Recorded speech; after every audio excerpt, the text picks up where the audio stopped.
Salut tout le monde, j'espère que vous allez bien. Aujourd'hui on se retrouve pour une petite vidéo d'une partie que j'ai fait avec les blancs et que je voulais vous montrer. Elle est très théorique et j'ai réussi à battre l'adversaire à moins de 20 coups, donc une partie très rapide.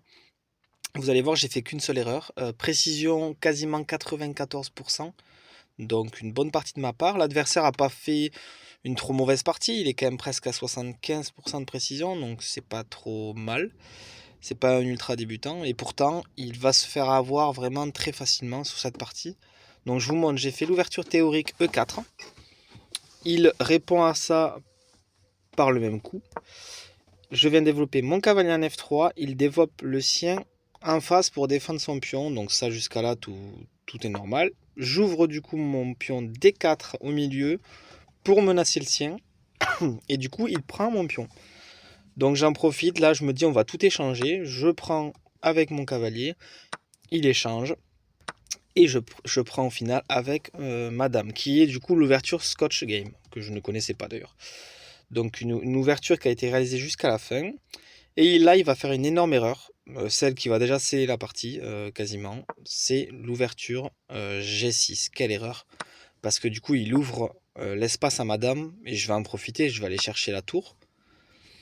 Et du coup, là, il voit son erreur, il va mettre son cavalier en F6. Mais du coup, moi, je me dis, il y a quand même un clouage avec mon fou noir, il y a quand même un clouage à faire, ce que je réalise. Le clouage, il peut pas enlever son cavalier, sinon je lui prendrai sa dame et la partie serait déjà terminée. Donc il va jouer le coup des 5. Il menace mon pion.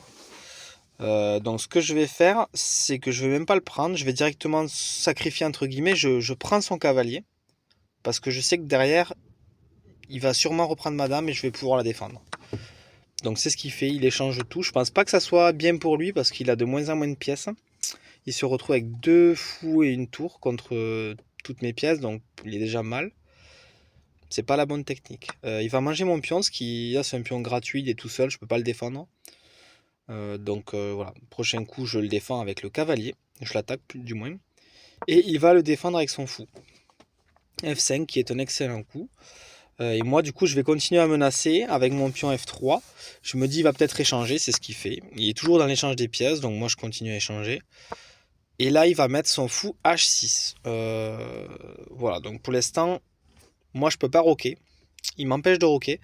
Pas de problème, j'essaye le coup D5 qui est excellent. Pourquoi je fais ce coup là avec le cavalier? Est-ce que vous avez vu pourquoi? Je fais ce coup là parce que derrière je peux aller chercher C7 et faire une fourchette entre la tour et le roi. Et là ça serait la partie est terminée parce que je vais chercher sa tour derrière, donc il sera obligé de bouger son roi. Mais là il anticipe parce qu'il bouge son roi, il a compris que j'allais lui mettre une fourchette. Il bouge son roi très bien. Et là je vais mettre mon fou, je me dis il va échanger les pièces. C'est ce qu'il fait, donc pour moi il n'est pas gagné à faire ça. Euh, et là il va mettre échec. Il met en échec ma tour. Mon roi, excusez-moi. Donc du coup je vais bouger mon roi. Et il va le descendre pour menacer mon fou. Je me dis, bon, il menace mon fou, mais il peut pas le prendre parce que j'ai le cavalier en couverture. Je vais lui menacer aussi sa tour. Il va faire l'échange des pièces sûrement. Il ne fait pas l'échange des pièces. Il se met sur le côté, donc là j'essaie de savoir ce qu'il veut faire. Peut-être descendre sur mon pion, il a ça en tête. Et là je fais la seule erreur de la partie, une énorme erreur. Je vais menacer sa tour avec mon cavalier. Mais du coup, je lui laisse mon fou en fait. Il a juste à se rabattre sur mon fou et je ne peux pas défendre. Donc là, il fait une énorme erreur parce qu'il ne la voit pas lui non plus et il descend sur mon pion. Donc là, c'est une énorme erreur. Il aurait pu gagner une pièce. Mais vous voyez, il va chercher le pion en bas, ce qui me met pas trop en danger. Et du coup, je peux finir la partie avec la tour en haut et check et mat. Parce que le roi ne peut plus bouger. Il recule, il y a mon fou qui couvre, donc c'est fini pour lui. Donc la partie, voilà, 19 coups. Et du coup, une précision à plus de 93%. Je l'ai vu, je sais plus où. Non, je le verrai pas là. Mais voilà. Donc une partie qui s'est... Ah si, je le vois ici, 94. Voilà. Mon adversaire a pas fait une très mauvaise partie non plus. Hein. Il n'a pas fait n'importe quoi. Mais là, sur cette partie, je l'ai vraiment surclassé. Pourtant, une ouverture, voilà, qu'il faut apprendre. Une ouverture facile. On fait pas n'importe quoi avec les pièces. On essaie de réfléchir ce qu'on peut défendre, ce qu'on peut attaquer. Voilà, je vous remontre les coups basiques. Hein. J'attaque ses pions et puis on développe. Hein. on développe. Là, l'erreur fait que, bon, ben là, je vais chercher la tour. Mais sinon, on développe, on fait petit roc. J'ai même pas eu besoin de faire petit roc ou grand roc. De mettre à l'abri mon roi. Cette partie, elle a vraiment déroulé, quoi.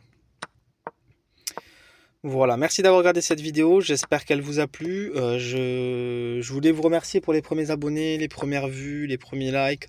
Ça fait plaisir, ça donne envie de continuer. Et, euh, et je vous souhaite un bon games à tous et bonne journée. À la prochaine.